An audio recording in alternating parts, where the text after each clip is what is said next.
Hello my dear students, welcome you all to my YouTube channel Mukta's education.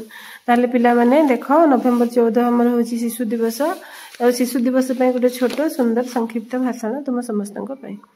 सम्माननीय सभापति महोदय, पूज्य गुरुजी गुरुमा वृंद, उपस्थित वरेण्य अतिथि वृंद, पूज्य विचारक मंडली, मोर छोट बड़ भाई भौणी तथा सहपाठी गण, आज पवित्र दिवसटी होची शिशु दिवस। स्वाधीन भारतर प्रथम प्रधानमंत्री पंडित जवाहरलाल नेहरू शिशु को बहुत भल पाउथिले। शिशु दिवसर इतिहास 1925 मसीहारू ही शिशु दिवस पालन करा जाउछि, किंतु 20 नवेम्बर 1954 मसीहारे शिशु दिवस पालन करबा पई घोषणा करा जायथिला। विभिन्न देश रे भिन्न भिन्न तारीख रे शिशु दिवस पालन करा जायथाय। पंडित नेहरू जयंती पालन करा जिवा कथा जेतेबेले कुहा गला, से सेतेबेले तांकर जयंती को शिशु मानक उद्देश्य रे उत्सर्ग करबा को कहिले। एही दिवस रे तांकर जयंती बदल रे जति शिशु मानक उद्देश्य रे किछि चिंता करा जाय पारे, ताहा बड़ कथा हेबो बोली से कहिले। तेणु तांकर जन्मतिथि को शिशु दिवस रूपे नामित करा गला। भारत रे शिशु दिवस 1964 मसीहारू प्रत्येक वर्ष नवेम्बर मास 14 तारीख दिनटी को शिशु दिवस रूपे पालन करा जाउछि। ताहले देखो पिला माने चाचा नेहरू जीवनी। देश प्राण एही महानायक जन्म 1899 नवेम्बर मास 14 तारीख रे अलाहाबाद ठारे होइथिला। पिता पंडित मोतीलाल नेहरू और माता स्वरूपाराणी संतान भावे से आनंद भवन रे लालित पालित होइथिले। तांकर उच्च शिक्षा समापन होइथिला लंडन रे। सेठारे से विख्यात हारो स्कूल और कैम्ब्रिज ट्रिनिटी कॉलेज रे अध्ययन करथिले। से वकिलाती करी बारिस्टर होइथिले। किछि दिन अलाहाबाद हाईकोर्ट रे वकिलाती करथिले। विदेशी मोह आकर्षण विलासी व्यसन तांको आकृष्ट करि पारि नथिला।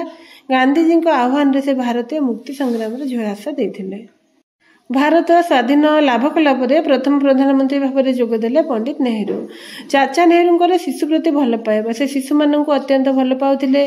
शिशु माने हेउचंती निष्पाप फूल कढ़ी परी। तांकर गाड़ी धक्कारे निहत गोलाप नामक शिशुटीए शिशु पई स्मृतिर सारथी रूपे सारा जीवन निज पोशाकरे धारण कले गोलाप फूलटीए। से शिशु मानक पई प्रधानमंत्री नथिले, से थिले शिशु मानकर अति प्रिय चाचा नेहरू। से बुझिथिले शिशु माने हेउचंती सरल कोमल निष्पाप हृदय। 1954 मसीहार कथा। हठात चाचा अंतर्ध्यान हो गले। समस्तंकर व्यस्तता बढ़ी गला। खोजा चलिला, देखागला चाचा पिलांक संगरे पार्क रे खेलुछंती। प्राण भरी शिशु मानकू से भल पाउथिले। शिशु मानक प्रति आमर कर्तव्य। शिशु माने हेउचंती देशर प्रगति शक्ति।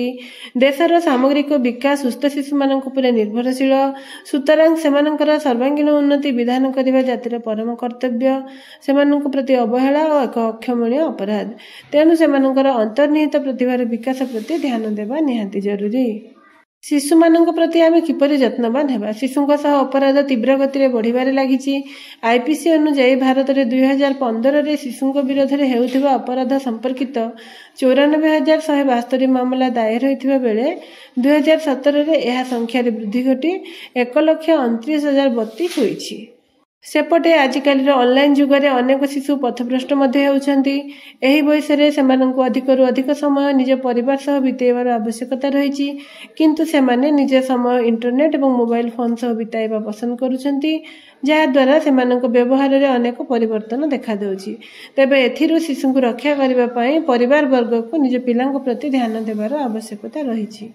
निज पिला मानंकु सेमानंक बंधु साजी बुझाइबा दरकार, कारण आजिर शिशु ही भारतर आगामी भविष्यत। शिशुंकु मोर संदेश, पितामाता सह गुरु गुरुजन समस्तंक कथा मानिब। छोट को आदर, बड़ को सम्मान, एक कथा मन न भूलिब। ताले पिला माने जदि भाषणटी तमनको भल लागिला, लाइक शेयर कमेंट और सब्सक्राइब निहाती करिवो। Thank you.